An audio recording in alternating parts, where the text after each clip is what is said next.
So let me get this straight. My dear friend Tim Kuniskis, the CEO of Ram, just hinted that the Ram 1500 RHO might end up with a 5.7 liter HEMI V8 under the hood. And this is something that they are debating internally. And while this sounds exciting on the surface, let me tell you why I think this would be one of the most disappointing powertrain decisions that Ram can make right now. Because what if I told you that I think the RHO deserves to be the Scat Pack of Ram's lineup? And by Scat Pack, I mean there needs to be a 392 HEMI that is finally getting dropped in the frame rails of a Ram 1500.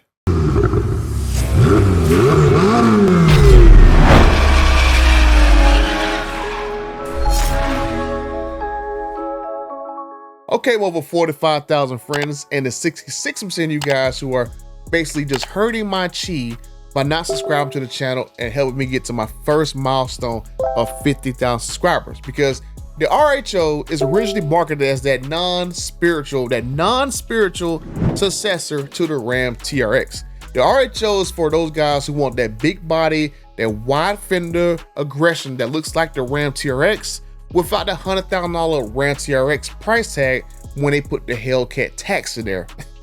Or the Hellcat engine. The RHO is something that you can rip around off-road, have slightly better MPG, and sound like a vacuum cleaner while you're running around.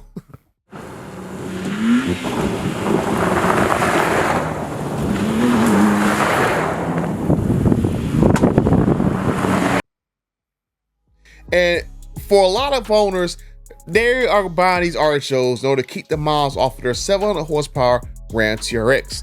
And like I said, let's be honest here that a good chunk of TRX owners are planning on grabbing RHOs for exactly that reason, to basically sparingly keep their TRX fresh. Now, the TRX is an awesome vehicle, but it is a very, very thirsty vehicle. But I drive a Demon 170 and I used to own a Ram TRX. So miles per gallon, I have no idea what that even means in my world. Like, who even knows what miles per gallon even means? So for me, I live by miles per gallon, and I wouldn't trade that for anything else in the world, especially having my TRX looking truck sound like a vacuum cleaner.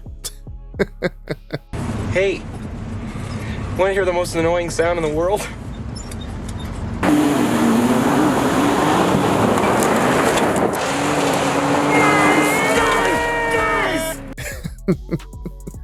But if you can't tell by now, I do not like how these new Ram 1500 Hurricane power trucks sound. It gets my inner Hemi blood boiling every time I hear one of these things. But now that I hear that Tim Kuniskis at Ram is not ruling out putting the 5.7 Hemi in the RHO, it makes you wonder, why would Ram even consider such a thing? I thought the Hurricane engine was the end-all be-all and wasn't a sales disaster that us mere content creators and hoaxers and even us customers painted out to be. So why is it now that when Stellantis fired their former CEO Carl Tavares, now all of a sudden getting rid of Hemi was un-American, and now you have Stellantis in the background trying to hide this whole plot to basically put the Hemi back in a few key vehicles, even though they know that we all know that everyone, their mama knows that the Hemi is gonna be back in literally everything that's not bolted down to the ground and rolling down the assembly line in vehicles that it used to be in. It's not hard to admit this. Their Hurricane is a sales disaster, and Ram now has to charge a premium over the ancient iron block V8 to help save their bacon. You know, the last time the 5.7 Hemi was updated, had like a major change, was in 2009. Hell, some of you guys, you got kids now in the 9th grade, and they was born the same exact year that 5.7 Hemi was updated back in 2009. Let that sink in. But I'm supposed to believe that the Hurricane is not a sales disaster. Like that's literally what they're trying to pull the wool over my eyes and believe this. But just to go back on the topic of putting the 5.7 Hemi in the RHO, I just want to know, why will we even consider this? Because right now, the Ram Warlock and the Ram Rebel are already going to get that engine. You basically got the Warlock being a basic off-roader, a basic budget one.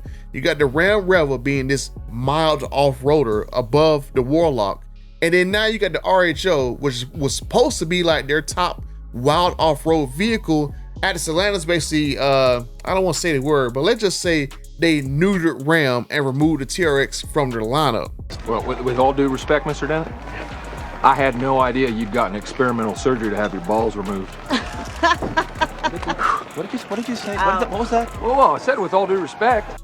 Now, if you slap the same powertrain in all 3 off-road trucks, you're basically selling 3 versions of the exact same thing, but it isn't like what Dodge did by slapping wide body flares on the Challenger and Charger.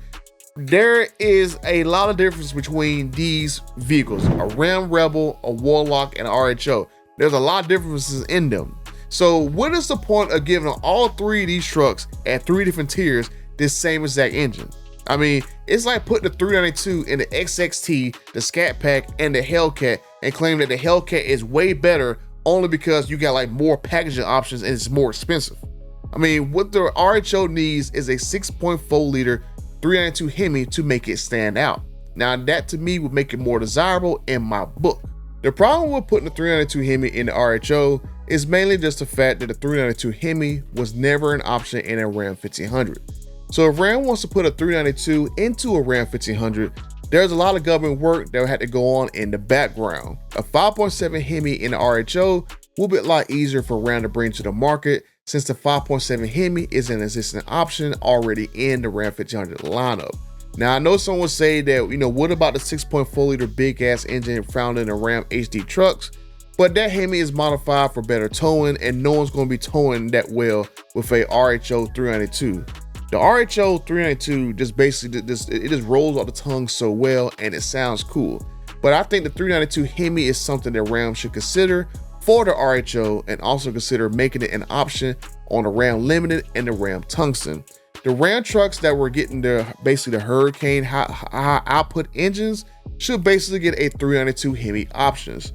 The Ram trucks with the standard Hurricane engine, they should basically get the 5.7 Hemi, and I think that's a pretty simple and pretty straightforward solution for me. Now, this was literally the exact same thing that Jeep did with the Wagoneer and the Grand Wagoneer when they both had Hemi and Hurricane options. And having said that, Ram, they know exactly how to package the 392 in SUVs because the 392 Hemi is already in the Durango and also in the Grand Wagoneer, which basically shares the exact same chassis as this Ram 1500.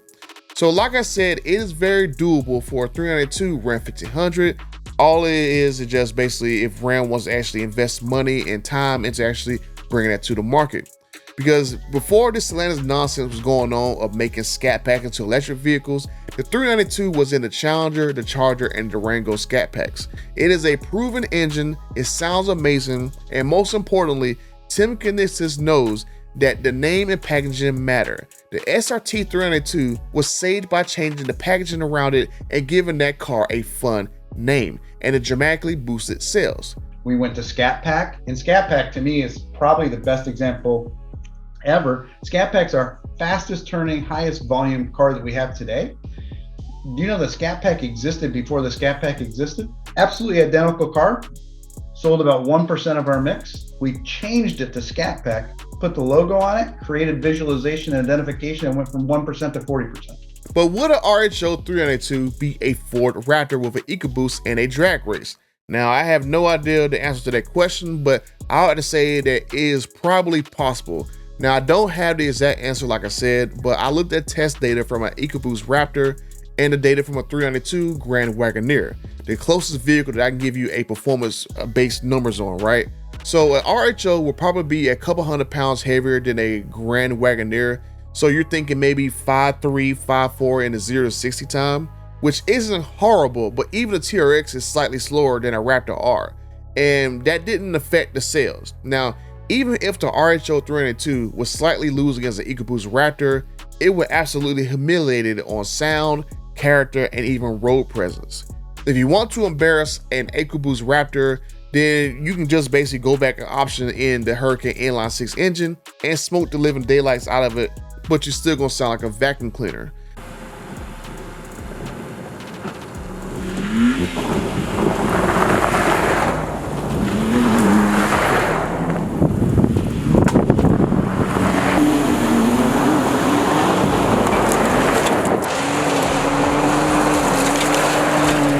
But at the end of the day, at least owners will have the option. And this is one thing that Tim Kuniskis understands: his customers want options. And I hope that when the TRX does come back next year, it'll be tweaked and it'll knock out the Ford Raptor R easily.